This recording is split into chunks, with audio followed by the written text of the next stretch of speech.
You wake up, you go through your day, you eat, you work, you scroll. But somewhere in the middle of it all, you realize something terrifying. You feel nothing. Not sad, not happy, just empty, like you're watching your own life through a foggy window. And the scariest part, you can't remember when it started. Empty, numb, disconnected. This isn't depression.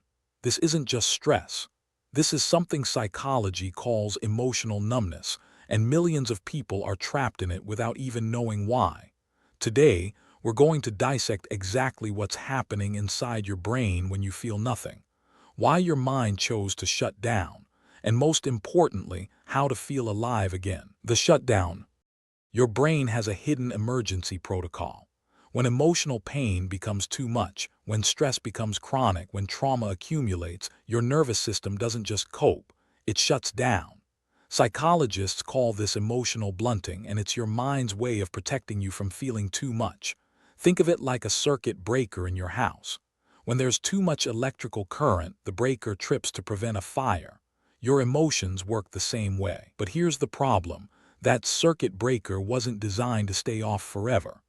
As psychiatrist Bessel van der Kolk explains in his research on trauma, the body keeps the score. If you cannot feel, you cannot heal. When you're young and something overwhelms you, neglect, criticism, chaos at home, your brain learns that emotions are dangerous. So it builds walls. And those walls become so familiar that you forget they're even there. You think this emptiness is just who you are. But it's not. It's a survival mechanism that overstayed its welcome. And understanding this is the first step to dismantling it. But what exactly triggers this shutdown in the first place? Chronic stress. Here's something terrifying. You can literally burn out your ability to feel.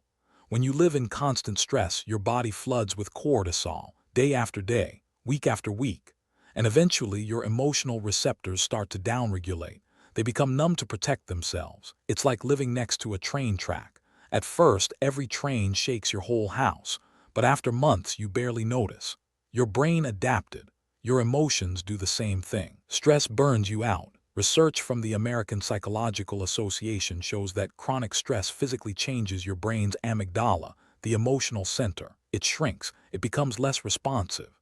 And suddenly, things that used to make you laugh, cry, or feel excited just don't anymore. You're not broken. You're depleted. Your nervous system has been running on emergency mode for so long that it forgot how to do anything else. The job that drains you, the relationship that exhausts you, the constant pressure to perform. They're not just stressful, they are emotionally corrosive. And if you don't address the source, no amount of self-care will bring your feelings back. But chronic stress is just one piece of the puzzle. There's something even more insidious happening. Dissociation. Have you ever felt like you're watching yourself from outside your body? Like you're there but not really there? This is dissociation, and it's far more common than you think. Dissociation is your mind's ultimate escape hatch. When reality becomes too painful, too overwhelming, your consciousness literally detaches. You're physically present but emotionally absent. And here's what nobody tells you: you can get stuck there. Dissociation is the essence of trauma.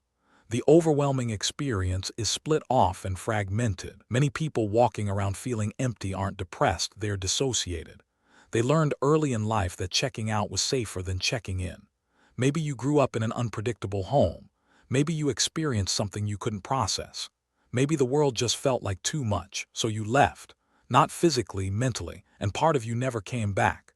The emptiness you feel isn't an absence of emotions. It's a wall between you and your emotions.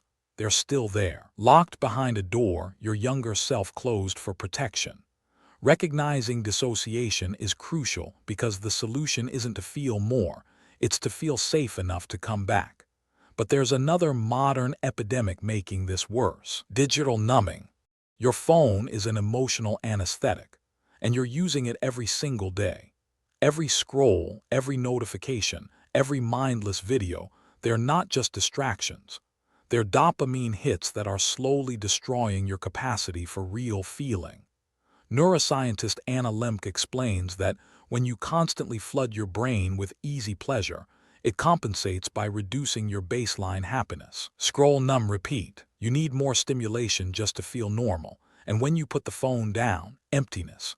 Boredom that feels almost painful, that's not boredom, that's withdrawal. You've trained your brain to need constant input, and now silence feels unbearable. But here's the cruel irony: the more you scroll to escape the emptiness, the emptier you become. You're not engaging with life. You're not processing emotions. You're just consuming. And consumption without creation, without connection, without presence, it hollows you out. Studies show that people who spend more than 3 hours daily on social media have significantly higher rates of emotional numbness and anhedonia, the inability to feel pleasure. Your phone isn't helping you cope. It's helping you disappear. But digital numbing is just the symptom of something deeper: unprocessed grief. You might be carrying losses you never properly mourned, and that unprocessed grief is sitting in your chest like a stone. We think of grief as something that follows death, but you can grieve a relationship that ended, a childhood you never had, a version of yourself that didn't get to exist, a dream that died quietly. The pain that doesn't get expressed doesn't go away. It just goes underground. When we don't allow ourselves to grieve because we're too busy, because it feels weak, because we don't think we deserve to mourn something that wasn't death, that grief calcifies. It becomes numbness. It becomes that heavy feeling in your chest that you can't name. Many people feeling empty right now are actually feeling grief they never processed. The promotion you didn't get, the friendship that faded, the parent who was there physically but absent emotionally. These are real losses, and they deserve to be mourned. But our culture doesn't give us permission to grieve the small deaths, so we swallow them, we minimize them, we say we're fine. And slowly, that unexpressed pain turns into a generalized emptiness that colors everything. The numbness isn't protecting you anymore, it's preventing you from healing. And this leads us to something even more painful to admit: identity loss. Who are you when you strip away everything you do for others? Many people feel empty because they've lost themselves, and they didn't even notice it happening.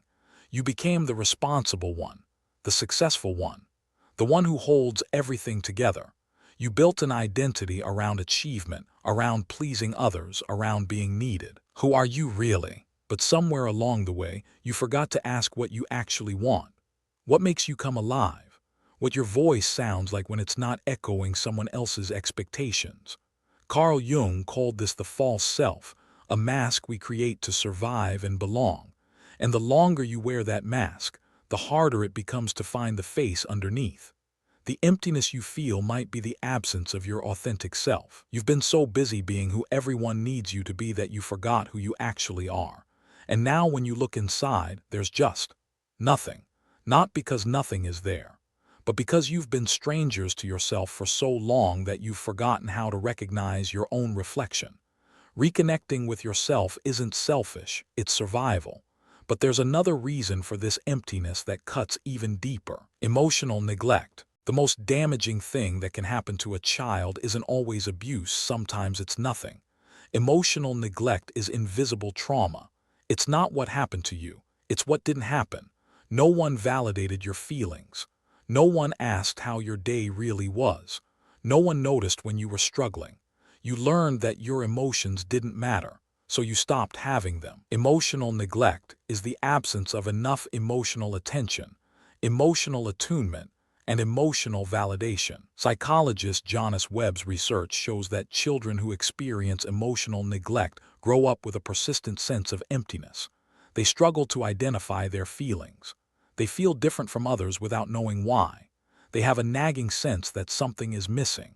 And here's the cruel part: because nothing bad happened, they can't point to a reason. They think they're just defective.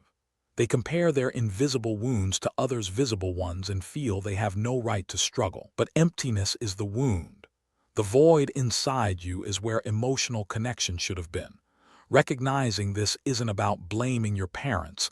It's about understanding why you feel the way you feel. And that understanding is the beginning of filling that void yourself. But even after all this, there's still one more piece we need to examine: meaning crisis. Viktor Frankl survived the Nazi concentration camps, and what he discovered there changed psychology forever. Humans can endure almost any suffering if they have a reason to live. But what happens when we lose that reason? No purpose, no feeling. We're living in what philosophers call a meaning crisis. Traditional sources of purpose, religion, community, clear life paths have eroded, and we're left with infinite freedom but no direction. The emptiness you feel might be existential hunger, not depression, not trauma, but a deep, gnawing sense that your life isn't connected to anything larger than itself. Frankl wrote, "Life is never made unbearable by circumstances, but only by lack of meaning and purpose." You can have everything, the job, the relationship, the success, and still feel hollow if none of it connects to something meaningful. And in a world that tells you meaning comes from consumption, achievement, and accumulation, it's easy to chase the wrong things and wonder why you feel empty when you catch them. Purpose isn't found, it's created, through contribution, connection, and causes larger than yourself. Without it, even a full life feels empty. Now that we understand the causes, how do we actually start to heal? Feeling again. Here's the truth nobody tells you about recovering from numbness. Feeling again hurts.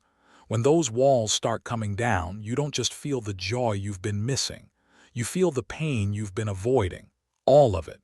This is why many people unconsciously stay numb. Feeling nothing is safer than feeling everything. But safe isn't the same as alive. You cannot selectively numb emotions.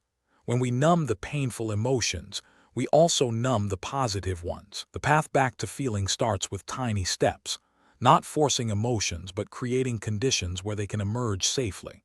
Somatic practices that reconnect you to your body, journaling that gives your feelings a voice, therapy that provides a safe container for what emerges, reducing the numbing agents, the scrolling, the substances, the constant busyness, and most importantly, patience. You didn't become numb overnight. You won't feel everything overnight either. But every moment you choose presence over escape, every time you sit with discomfort instead of running from it, you're teaching your nervous system that it's safe to feel again. The goal isn't to feel good all the time. It's to feel at all.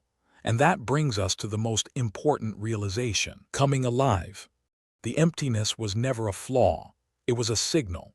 Your mind was screaming in the only language it had left: silence.